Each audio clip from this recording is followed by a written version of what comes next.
Jadi demikian yang coba disampaikan oleh Imam Ibnul Qayyim, apabila dilihat dari nas-nas yang ada, baik dari Al-Quran dan hadis, kira-kira kita dapat spesifikkan atau kita bagi nilai-nilai yang berkaitan dengan tauhid itu ke dalam dua bagian, kata Imam Ibnul Qayyim.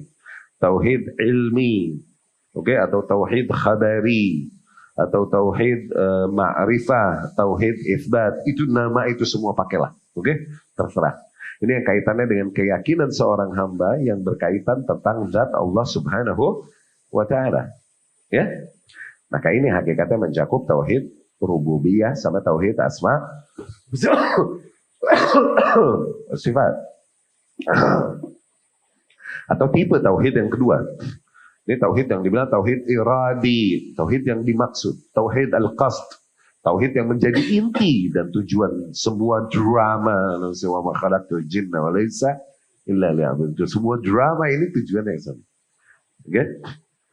Tauhid al-qasd atau tauhid al-ma'bud, tauhid ubudiyah atau tauhid uluhiyah. Ini berbicara tentang menjadikan Allah sebagai satu-satunya zat yang hak untuk diibadahi.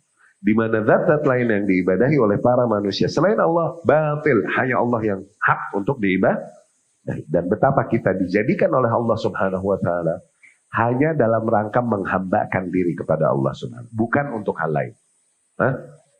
Inna salati wa nusuki wa mahyaya wa mamati lillahi rabbil alamin. Demikianlah salatku, sesembelihanku, seluruh hidup dan matiku hanyalah bagi Allah Rabb semesta alam. Wa ma khalaqtul jinna wal insa illa liya'budun. Itu maknanya, tidaklah kami ciptakan jin dan manusia kecuali agar mereka beribadah hanya padaku. Ya. Ini pembagiannya. Dan betapa Al-Quran secara keseluruhan ini bicara tentang tauhid. Mau lagi ayat bicara apapun mesti kaitannya ujungnya dengan tauhid, gitu. Karena Quran isinya adalah tentang kabar-kabar yang berbicara tentang zat Allah Subhanahu wa Ta'ala. Ini bicara bahwasanya Allah beristiwa, bahwasanya Allah punya tangan, bahwasanya Allah murka dari kaum yang demikian, bahwasanya Allah mencintai kaum yang demikian. Itu kabar yang berbicara tentang zat Allah. Ini tauhid ilmi, tauhid khabari. Ya kan? Atau Al-Quran berbicara tentang seruan untuk menjadikan Allah satu-satunya sembahan dan peringatan untuk tidak menjadikan sesembahan lain selain Allah Subhanahu wa Ta'ala. Ini tauhid uluhiyah bisa. Iya kan? Atau kabar-kabar tentang kelak orang-orang beriman di surga gimana, di akhirat di dunia gimana, di surga di akhirat gimana, di orang-orang yang syirik gimana di dunia, gimana di akhirat. Ini konsekuensi dari mereka yang bertauhid dan mereka yang meninggalkan hukum tauhid itu. Jadi nggak lepas dari itu. Atau tentang larangan-larangan dan perintah-perintah Allah Subhanahu wa Ta'ala di dalam undang-undang syariatnya. Nah, hakikatnya itu juga konsekuensi dari bertauhid. Nggak bisa seseorang berla ilaha illallah dia dengan lidahnya, kemudian badannya ninggalin salat yang Allah perintahkan, aqimus salat. Tuh.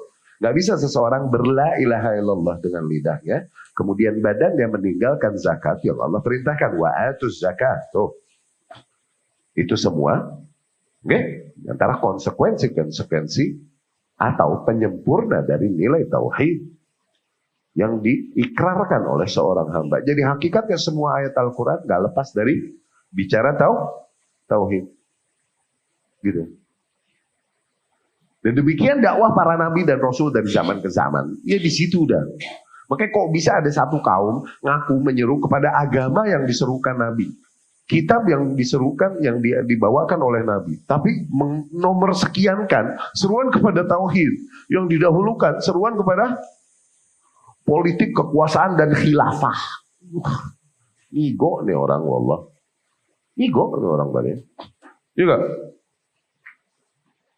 Sementara apa yang diserukan Nabi duluan dan ditekankan di nomor sekian kan. Ya. Sampai sekian. Berikutnya insya Allah kita bahas perkataan Syekhul Islam Ibn Taimiyah tentang tauhid. Ini lumayan panjang. Aku qouli hadza wa astaghfirullah li wa lakum.